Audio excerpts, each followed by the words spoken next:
Hello friends. In the previous lecture we have discussed uh, basic idea for single phase inverter and three phase inverter. Okay. Uh, Three phase voltage source inverter. This is your graph, and it has two type operation, 180-degree mode and 120-degree mode. In 180-degree mode there are at a time 3 switches is on. In 120-degree mode there is at a time 2 switches is on. Okay. Firing interval is 60 degree and thyristor conducts for 180 degree, and here thyristor conductor for 120 degree, and there is a possibility of short circuit. Then we go for 60 degree for commutation. Okay, so this is your basic idea for inverter. Now come to the topic principle of operation. Okay, so for principle of operation, this is your block diagram. This is your DC supply, and with the help of DC supply we convert a three-phase voltage source AC, and the harmonics are tapped by these capacitors, and the AC voltage goes to the three-phase PLDC motor, and with the help of the rotor position the signals are given or command. With the help of these sensors go to the signal conditioning device and then go to the device controller. Based on these rotor position sensor we control the switching operation, which device has to be switched on and which device has to be turned off. This is decided by the rotor position sensor. So we can move forward. Okay, so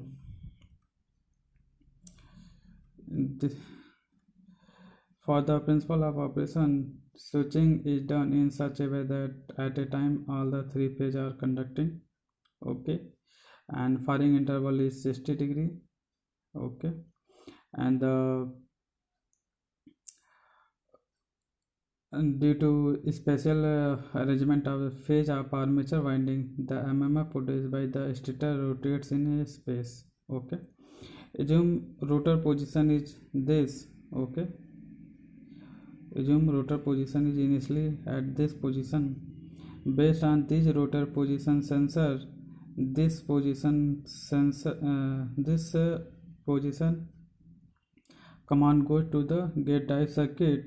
Based on this rotor position, the gate controller sends and control the gate drive circuit, and based on this rotor position the device S1, S5 and S6 is turned on. Okay, so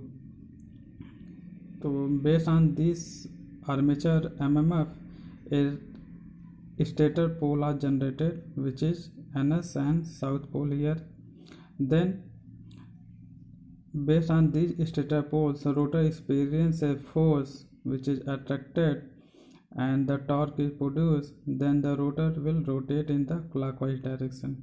Okay, so when the rotor moves in 60 degree in clockwise direction, this finally settle. Okay, when based on these rotor position sensor, the rotor position sensor sends the data to gate drive circuit, and the gate drive circuit is giving command S1, S5 and 6 is off, and simultaneously S1, S2 and S6 is conducting. Okay, we can show this position. When the rotor finds this position, based on the rotor position sensor, the rotor position sensors gives command to the gate drive circuit. Then the S1, S2, S6 is turned on. Based on this stator MMF, the stator poles are lies in this position, north pole and south position. Then based on these stator pulls the rotor further experience a force in a clockwise direction, then the rotor move forward in clockwise direction at 60 degree through 60 degree. Okay, and so on. Thus for clockwise rotation, the switching should be operated in 156 यानी T1 T5 T6, then T1 T2 T6 T2 T4 T6. This is operation for 180 degree mode, and for reversing the direction of sequence we can control the logic sequence in reverse order, that is 156, then 135, then 345, 234, 246, 126 and 156. For stopping, keep the switches in same condition, that is last operation. Okay, then the rotor will stop. So for the principal operation, so based on the rotor position, sensor sends the command to the gate drive circuit, and gate drive circuit sends signals with the help of base gate signal, and switches is turn on and turn off based on the rotor position sensor signals, and the stator MMF is produced, and the rotor is experience a force, then rotor moves in clockwise or anti-clockwise direction. Okay, this is your basic principles. Now come to the topic types of BLDC square wave motor. This is of two type, BLDC square wave motor with 180 degree magnetic arc, या इसी को 120 degree current set कहते हैं. ठीक है, 180 degree magnetic arc means rotor जो आपका permanent magnet होता है तो उसके जो पोल्स होते हैं 180 डिग्री रहेंगे. ठीक है, या सपोज दैट आपका 360 डिग्री है आपका रोटर, तो half part is north pole and half part is south pole, तो that is 180 degree magnetic arc. And 120 degree current set means वे आप जब पावर इलेक्ट्रॉनिक्स में इन्वर्टर पढ़ेंगे तो वहाँ पे आप देखेंगे करंट के वेव फॉर्म जो आते हैं वो स्क्वायर वेव आते हैं. ठीक है, यहाँ हम एज्यूम करते हैं. तो due to high inductive load, तो यहाँ पे 120 डिग्री करंट से मतलब जो करंट का वेव फॉर्म रहेगा वो 120 डिग्री रहेगा स्क्वायर वेव. ठीक है, सेकंड है आपका BLDC square wave motor with 120 degree magnetic arc और 120 डिग्री करंट सीरीज. ठीक है, तो इन दिस केस आपका जो रोटर पोल्स रहेंगे वो 120 डिग्री नॉर्थ पोल और 120 डिग्री साउथ पोल रहेंगे. ठीक है, 180 डिग्री करंट सीरीज मीन्स जो करंट के वेवफॉर्म रहेंगे वो 180 डिग्री रहेंगे. Okay, this is we will discuss later. First we will discuss BLDC square wave motor with 180 degree magnetic arc या 120 डिग्री करंट सीरीज. ओके, तो for this construction we have assume this cross sectional view. In this stator part, here R1 and R1 dash coil. ठीक है, this is inside, this is outside. Then R2 and R2 dash. For 1/4 there are two coils. Okay, this is your rotor. This is of 180 degree magnetic arc means 180 degree north pole. ठीक है, और 180 degree this is your south. Okay, this is your rotor. In the armature part या stator part there are three phase winding, that is R1 R2, Y1 Y2 and B1 B2. ठीक है, तो R1 R2 as placed are 180 degree apart, that is full pitch winding. Okay, for one phase there are two coils R1 R2.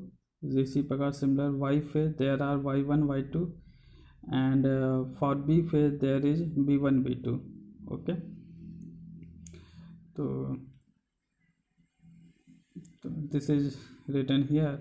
And the slot pitch. Okay, important point, there is a two coil for one phase R1 and R2. If this is your assume 0 position, then R2 is slotted by या short pitched by 30 degree. ठीक है, suppose that this is R1, तो R2 slot pitch angle कितना है आपका 30 degree. इसी प्रकार R1 और B2 डैश के बीच का एंगल कितना है स्लॉट पिच एंगल, मतलब जो स्लॉट पिच हैं दोनों के बीच का एंगल कितना है 30 degree. okay, and the coil has n number of turns each, okay. If we neglect the fringing, the air gap flux density we assume square wave form, ठीक है। तो the flux linkage through coil R1 R2 क्या होगा वो हम linear graph देखेंगे, ठीक है। तो हमने एज्यूम किया नेगलेक्टिंग फ्रिंजिंग को, तो फ्लक्स डेंसिटी आया क्या आपका स्क्वायर वेव, ठीक है। This is your cancel part, तो this is your square part, ठीक है, फ्लक्स वेव। तो flux linkage coil through R1 and R2 क्या होगा, तो ये आपका लीनियर ग्राफ है, okay. Psi R1, this is flux linkage through coil R1, this is psi R2 flux linkage through coil R2. There is a displacement angle 30 degree because slot pitch angle is 30 degree, okay. If psi R1 is starting from y axis, then psi R2 is starting lags behind by 30 degree due to slot pitch angle. तो flux linkage का equation क्या होगा, psi R1 theta, this is your origin point that is 0 point, तो ये आपका कितना है, this is your 180 degree, then cut the x axis at π/2, तो psi R1 theta, this is 1 minus theta by π/2, ये psi max, this is equation of linear equation, okay. Where psi max equal to pi RL BG N1 and R is the radius of armature bore and L is the radius thickness of magnet and BG equal to है क्या आपका air gap flux density, okay. यहाँ पे हमने देखा कि flux linkage जो आपका है वो लीनियर इक्वेशन है, ठीक है, फ्लक्स लिंकेज लीनियर है। तो flux linkage through coil iron R2 when the flux linkage is through the armature part, then an EMF is induce, okay, क्योंकि रोटर का एक अपना फ्लक्स है, क्योंकि रोटर आपका परमानेंट मैग्नेट है, और स्टेटर का भी, स्टेटर पर आर्मेचर वाइंडिंग है, उस पर भी फ्लक्स है, ठीक है।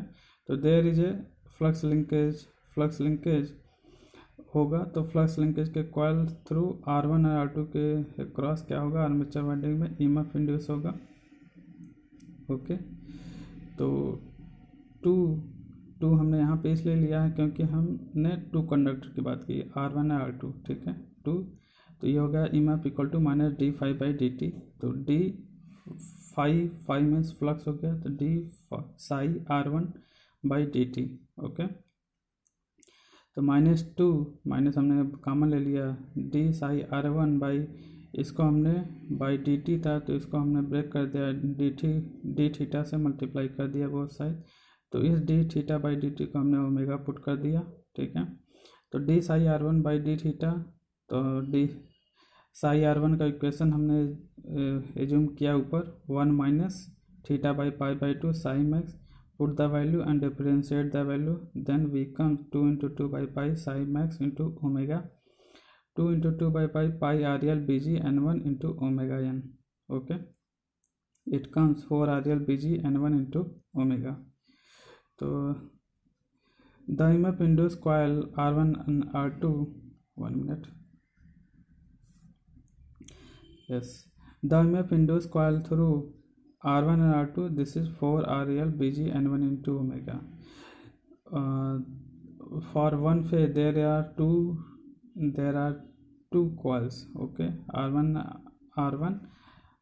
dash and there R2 dash, ठीक है, 2 windings. तो when the EMF is produced through coil R1 R2, this another EMF induced coil through R2 and R2 dash, but it is retarded by 30 degree because slot angle is 30 degree. So and this is series winding, so then EMF equation equal to ER equal to ER1 R dash plus ER2 R2 dash, तो total हमने 2 से multiply कर दिया। तो for one phase total EMF जो generate हुआ 4 RL BG N into omega, where N equal to 2N1, because R1 R2 dash 2 number of turns हैं, ठीक है, तो इसीलिए 2N1 turns per phase, okay. From the waveform at a time phase are conducting, तो input power कितना होगा 2 into E into I, power क्या होता है वोल्टेज इंटू करंट। तो there are 2 coils R1 and R2, that's why total power कितना होगा 2 into E into I. तो torque equal to P upon omega 2 E into I, 2 E के वैल्यू, ठीक है। तो कॉइल थ्रू R1 की बात क्रॉस करेंगे, तो यहाँ पे 2 RL BG N into omega, और करंट की वैल्यू पुट कर दीजिए, ठीक है। तो हमने यहाँ पे E की वैल्यू पुट कर दिया। यहाँ पे जो वोल्टेज की वैल्यू हमने पुट किया है फॉर द कॉइल 1 के लिए हमने यहाँ पे वैल्यू पुट किया है, ठीक है।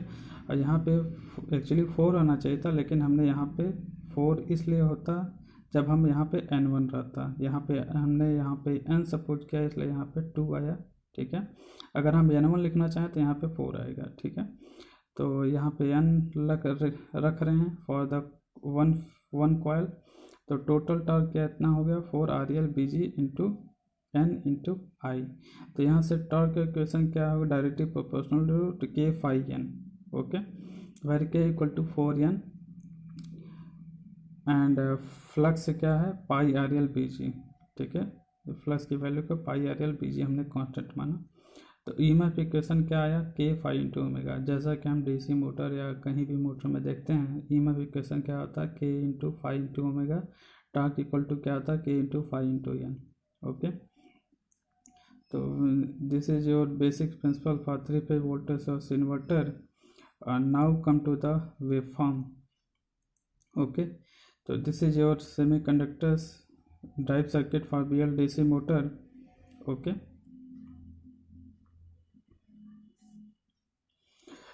तो this is your 180 degree magnetic arc and 120 degree current sheet, okay. 1 second.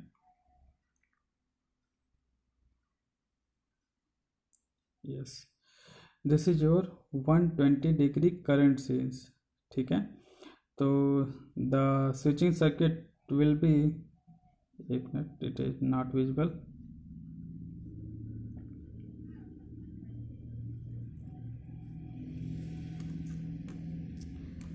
okay, this is visible.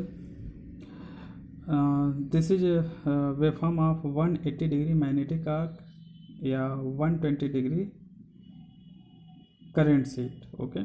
120 degree current sheet, the switching logic will be generated on 120 degree mode, okay.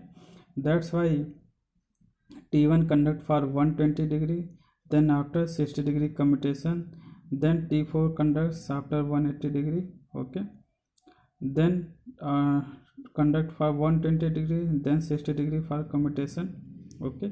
So this logic sequence will be generated based on the 120 degree mode, okay. In the previous lecture we have discussed 3-phase voltage source inverter. There are 2 types, 180 degree and 120 degree. We have discussed 120 degree current sheet, that means logic sequence will be generated based on the 120 degree mode. So at a time there will be 2 switches, T1 T5, T1 T6, T2 T6, okay. Now come to the voltage waveform. The coil through R1 and R dash is generated, which is 180 degree magnetic arc, ठीक है। तो आपका ये जो voltage देखिए ये आपका 180 degree square wave generate होगा, ठीक है। Coil R2 and R2 dash के क्रॉस जो वोल्टेज जनरेट होगा वो 30 डिग्री रिटार्डेड या लैग रहेगा with respect to R1 R2 dash. यहाँ पे अगर ये 60 डिग्री है तो ये 30 डिग्री रहा, तो 30 डिग्री आपका ये स्क्वायर वेव जनरेट लैग से ये 180 डिग्री स्क्वायर वेव जनरेट हुआ, ठीक है। तो नेट ईएमएफ क्या होगा ER1 प्लस ER2 दोनों का ऐड कर दीजिए। तो यहाँ पे सिंपल एडिशन करना है, प्लस माइनस आपका क्या होगा 0, देन नेगेटिव आपका नेगेटिव रहेगा। तो simply it represents the total EMF generated through the coil R1 and R2 dash. तो this is your total resultant कितना आ रहा है for half cycle, this is becomes 150 degree, okay. and this is your 120 degree current sheet, ठीक है. तो that's why we represent the waveform for phase R in 120 degree mode, ठीक है. तो this is your 180 degree, this another 180 degree. So this is your border line, any 180 degree, we represent the 120 degree. Then after in half cycle we shift 60 degree, here we shift 60 degree, then 120 degree. Then IY, for the phase current IY, we for phase Y it shifts the phase current by IR by 120 degree. तो ये आपका suppose that 120 degree है, तो IY आपका यहाँ से start होगा. Okay, ठीक. इन सिमिलर वे IB आपका क्या होगा, 120 डिग्री, फिर IY से शिफ्ट होगा, तो वो IB आपका यहाँ से स्टार्ट होगा और यहाँ पे इधर आएगा. ओके, तो this is the waveform for phase current and EMF generated through armature winding. The phase current के लिए हमने यहाँ पे फेज के लिए क्या क्या पॉजिटिव वैल्यू या निगेटिव वैल्यू होंगी फेज करंट, यहाँ पे हमने शो किया है. स्विचिंग इंटरवल 0 से 60 डिग्री, 60 से 120 डिग्री, 120 से 180 डिग्री, 180 से 240, 240 से 300 एंड 300 से 360 डिग्री. तो फेज करंट की बात करेंगे तो IR, IY, IB we show the waveform and draw the table. Example जैसे हम देखेंगे, suppose that this is your RYB. तो 0 से 60 डिग्री में IR क्या है, 0, IY क्या है, पॉजिटिव, IB क्या है, निगेटिव. तो 0 पॉजिटिव निगेटिव, तो हम यहाँ पे ड्रा करेंगे 0 पॉजिटिव निगेटिव. 60 से 120 डिग्री इसी प्रकार हम यहाँ पे देखेंगे, तो IR क्या है, निगेटिव, IY क्या है आपका पॉजिटिव एंड IB क्या है आपका 0. तो निगेटिव पॉजिटिव 0, ठीक है. तो यहाँ पे 60 से 120 डिग्री के लिए आपका क्या आया wave form, negative, positive and 0 and so on we represent this. Okay, तो for achieving the phase current we connect the drive circuit in such a manner for 180 degree magnetic R and 120 degree current C in terms of in this sequence. Okay, that is S2 and S6 first on, then S2 S4 on. S2 S6 means thyristor T2 and thyristor T6. यहाँ पे MOSFET भी हो सकता है, ठीक है. S2 and S4 है, तो इसको हम सिंपली कह सकते हैं कि थायरिस्टर T2 दैट एंड